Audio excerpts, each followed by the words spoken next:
menemukan cahaya hakiki, merawat hati, dan mendengarkan bisikan fitrah. Assalamualaikum warahmatullahi wabarakatuh. Saudaraku, sahabat Bang Tua Gaul di mana saja kita berada, selamat bersua kembali dengan saya. Puji syukur kehadirat Tuhan Yang Maha Esa, Allah Subhanahu wa Ta'ala, yang telah memberikan rahmat, taufik, hidayah, dan inayahnya kepada kita semua, sehingga kita diberikan kesehatan yang prima hingga saat ini, sehingga kita bisa beraktivitas mulai pagi hari ini hingga seterusnya. Sholawat dan salam tentunya selalu kita aturkan kepada junjungan kita Rasulullah Muhammad Sallallahu Alaihi Wasallam, yang telah membimbing kita membeli jalan yang terang benderang, yakni cahaya Islam. Sobat, jangan lupa kita like, sahabat Bang Tua, subscribe, komen, dan share ya kawan, karena sedekah yang insya Allah dirahmati subscribe oleh Anda Allah mendukung Subhanahu wa kelangsungan program kami selanjutnya. Seringkali kita Terima terjebak kasih. dalam penilaian lahiriah. Kita sibuk merawat fisik, memoles penampilan, dan menjaga citra di mata manusia. Padahal Islam mengajarkan bahwa nilai hakiki seseorang hamba tidak terletak pada seberapa rapi pakaiannya, melainkan pada seberapa bersih hatinya. Saudaraku, Rasulullah Shallallahu Alaihi Wasallam bersabda dalam sebuah hadis riwayat Muslim, yang artinya kurang lebih demikian, saudaraku. Sesungguhnya Allah tidak melihat kepada bentuk tubuhmu dan tidak pula kepada rupa wajahmu, akan tetapi Dia melihat kepada hatimu dan amalmu. Saudaraku, inilah definisi sesungguhnya dari inner beauty atau kecantikan batin dalam pandangan Islam. Kecantikan ini adalah pancaran dari qalbu salim, hati yang selamat, hati yang dipenuhi kebaikan, empati, dan kecerdasan emosional yang berlandaskan iman. Number one, tentang hati, pusat kendali dan pusat empati. Dalam teori ini, dada diibaratkan sebagai pusat energi, pusat empati dan koneksi. Dalam Islam, hati atau qalbu yang berada di dalam dada adalah raja dari seluruh anggota tubuh. Rasulullah Shallallahu Alaihi Wasallam bersabda, yang artinya kurang lebih demikian, saudaraku. Ketahuilah sesungguhnya dalam tubuh terdapat segumpal darah. Jika ia baik, maka baiklah seluruh tubuh. Jika ia buruk, maka buruklah seluruh tubuh. Ketahuilah itulah hati. Hadis riwayat Bukhari dan Muslim. Saudaraku, sahabat Bang Tua Gaul yang dirahmati Allah, hati inilah yang menjadi pusat empati kita. Ketika kita merasakan dada sesak karena melihat orang tertindas, atau dada terasa hangat saat memberi makan orang miskin, itulah tanda hamba bahwa hati kita masih hidup. Itulah manifestasi dari sifat rahmatan lil alamin yang ada dalam diri seorang muslim. Number one telah kami sampaikan. Selanjutnya number two, inner voice. Inner voice, bisikan fitrah vs bisikan nafsu. Saudaraku, inner voice, suara hati yang terbagi menjadi inner kritik, garing kritikus, dan inner guide penunjuk jalan.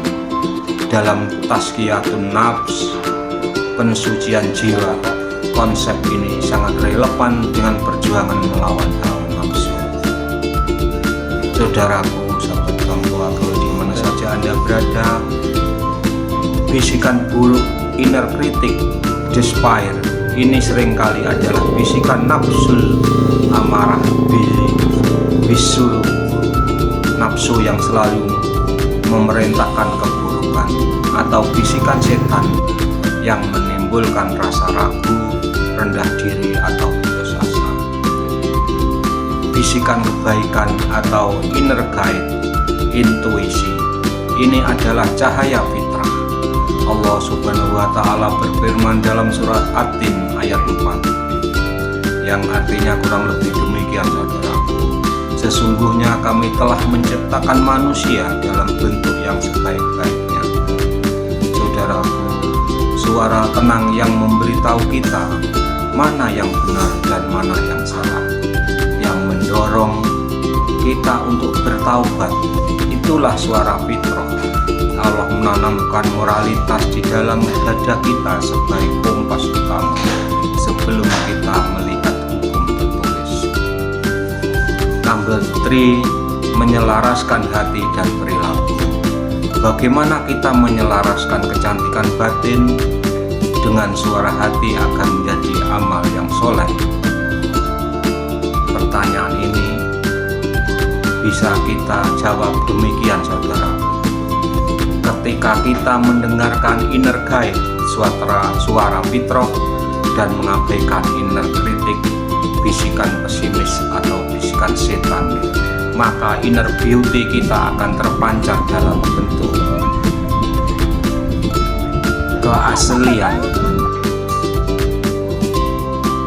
keaslian atau ikhlas. Bertindak bukan karena ingin dipuji atau riya, tetapi karena takwa. Inilah karisma sejati seorang muslim.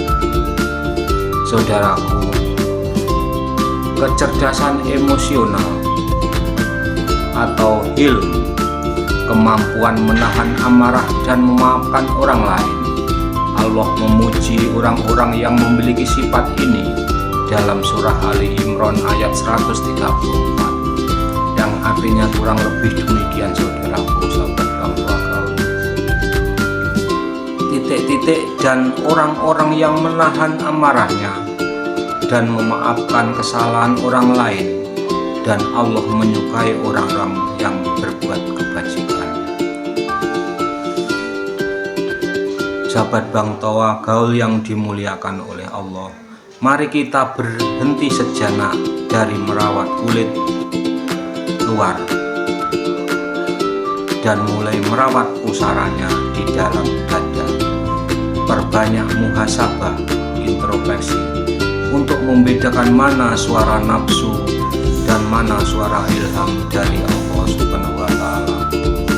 Jadikan hati kita bersih agar kecantikan batin kita bersinar, membawa kedamaian bagi diri sendiri dan sesama, serta menjadi bekal terbaik untuk menghadap Allah Subhanahu wa Ta'ala.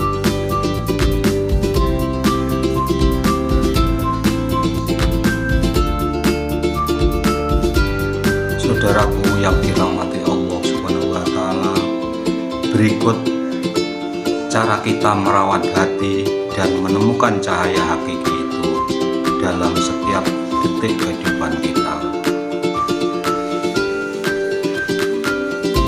Number 1, pagi hari menyalakan cahaya dengan ingatan Allah Subhanahu wa Ta'ala. Hari yang indah bermula dari hati yang terjaga. Begitu mata terbuka, jangan biarkan pikiran buruk atau keluhan muncul lebih dahulu. Bangun dengan basmalah. Mulailah segala aktivitas dengan menyebut nama Allah. Inilah cara mengkalibrasi suara hati, inner guide, agar siap menerima petunjuk. Mencoba doa pagi dan dzikir. Saudaraku, bacalah bacaan zikir pagi. Ini bukan sekedar lisan bergerak, tapi upaya menyirami hati agar tetap lembut dan tidak kering. Rasulullah Shallallahu Alaihi Wasallam bersabda, perumpamaan orang yang berzikir kepada Allah dan orang yang tidak berzikir adalah seperti orang yang hidup dan orang yang mati. Hadis riwayat Bukhari. Saudaraku, introspeksi singkat. Tanyakan pada hati, apa niatku hari ini? Jika niatnya karena Allah, maka seluruh langkah kerja, belajar, atau mengurus rumah tangga bernilai ibadah. Inilah awal terpancarnya kecantikan batin. Number 2, saudaraku, saat berinteraksi, mendengarkan hati agar tumbuh padu. Inilah adalah medan ujian terbesar kita. Di sini kita melatih kecerdasan emosional dan membedakan mana bisikan nafsu, inner kritik, dan mana bisikan kebaikan, inner guide. Saudaraku, di mana saja Anda berada, saat berbicara, hati yang terawat dan mendahulukan adab. Ketika Anda berbicara, tanya pada hati, apakah ini benar? Apakah ini baik? Apakah ini bermanfaat? Jika tidak, lebih baik diam. Rasulullah Shallallahu Alaihi Wasallam mengingatkan, barang siapa yang beriman kepada Allah dan hari akhir, hendaklah ia mengucapkan kata yang baik atau diam. Hadis riwayat Bukhari dan Muslim. Ini adalah bentuk keaslian dan ketulusan diri. Saat berkonflik atau marah, saudaraku, ketika dada terasa sesak dan panas, itu tanda inner kritik atau nafsu amarah sedang mendominasi. Jangan ikuti, hentilah sejenak. Jika berdiri, duduklah. Jika duduk, berbaringlah. Ingatlah janji Allah, dan orang-orang yang menahan amarahnya dan memaafkan kesalahan orang lain. Dan Allah menyukai orang-orang yang berbuat kebajikan. Quran Surat Al-Imran 1:34. Sedangkan menahan amarah adalah olahraga hati yang paling mulia, membuat inner beauty kita semakin bersinar. Saat melihat orang lain, saudaraku, latihlah hati untuk tidak menghakimi fisik atau status, melainkan melihat dengan pandangan kasih sayang. Jika melihat orang yang lebih lemah, suara hati yang baik akan berkata, bantulah, karena kamu butuh Allah sama seperti Dia butuh kamu. Inilah pusat empati yang bersemayam di dalam kita. Number 3, saat menerima rezeki dan ujian, menjaga keseimbangan hati. Saudaraku, kondisi hati sering berubah seperti air laut, kadang tenang, kadang bergejolak. Merawat hati berarti menjaganya agar tetap stabil. Saat bahagia dan berhasil, jangan sampai hati merasa sombong. Suara hati yang bijak akan berbisik, ini semua titipan dan karunia Allah Subhanahu wa Ta'ala, bukan kekuatanku sendiri. Syukur adalah pupuk hati agar tidak tumbuh kesombongan. Saudaraku, saat sedih, gagal, atau sakit, jangan biarkan inner kritik menyerang dengan rasa putus asa. Dengarkan inner guide yang berbisik, tenanglah, sesungguhnya bersama kesulitan ada kemudahan. Quran Surat Al-Insyirah ayat 5. Bersabar dan mengeluh hanya kepada Allah adalah cara membersihkan hati dari debu keputusasaan. Number 4, sore hingga malam membersihkan hati dengan muhasabah. Cahaya hakiki kita tidak akan terlihat jika hati tertutup debu dosa dan kelalaian. Malam adalah waktu terbaik untuk membersihkannya. Saudaraku, sholat dan dzikir petang. Sebelum gelap malam menyelimuti, lindungilah hati dengan ingatan Allah Subhanahu wa Ta'ala. Saudaraku, muhasabah atau evaluasi diri. Luangkan dalam waktu 5 atau 10 menit sebelum tidur. Ingat kembali, hari ini aku menyakiti hati siapa? Hari ini aku mendustai siapa? Hari ini aku lalai dari Allah. Akui kesalahan, istighfarlah, dan maafkan orang lain. Ini adalah sabun pembersih hati yang paling ampuh. Rasulullah Shallallahu Alaihi Wasallam bersabda, sesungguhnya orang yang paling dicintai Allah adalah orang yang paling banyak bertaubat. Hadis riwayat Ahmad. Saudaraku, sahabat Bang Tuagal, di mana saja Anda berada, merawat hati bukanlah tugas para ulama atau orang tua saja. Ini adalah tugas kita setiap detik. Ketika kita melatih diri mendengarkan suara fitrah dan mengabaikan bisikan buruk, maka kecantikan batin kita akan terlihat nyata. Wajah menjadi teduh, ucapan menjadi menyejukkan, dan kehadiran kita menjadi kedamaian bagi orang lain. Saudaraku, itulah cahaya hakiki yang tidak akan pernah pudar meski fisik kita menua. Semoga Allah menjadikan kita ahli hati yang selamat,